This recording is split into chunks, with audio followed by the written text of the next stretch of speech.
Hello guys, ఈరోజు అంటే రెగ్యులర్గా మా మమ్మీ నా కోసం డిశ్చార్జ్ అయినప్పటి నుంచి జొన్న రొట్టె చేస్తున్నారని చెప్పాను కదా.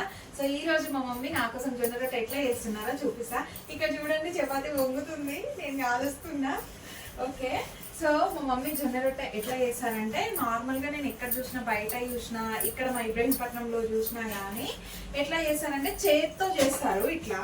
కానీ మా మమ్మీ మాత్రం నార్మల్ మనం చపాతీ చేస్తాం కదా, ఇట్లా చపాతీ కర్రతో అట్లా ఫటాఫట్ చేసేస్తారు రౌండ్గా. మళ్ళీ చపాతీ కూడా గట్టిగా ఉండదు, స్పాంజ్ లాగా ఉంటుంది, మెత్తగా. సో చూడండి మా మమ్మీ ఎలా చేస్తున్నారో. తీయాలమ్మా. సో ఫైనల్లీ నేనైతే జొన్న రొట్టె కాల్చేసాను, ఏదో అట్లా. చూడండి, ఫటాఫట్ చేసేసింది, కథం కాలుస్తుంది. ఈరోజు నైట్ డిన్నర్లోకి జొన్న రోటి, ఆలు వంకాయ.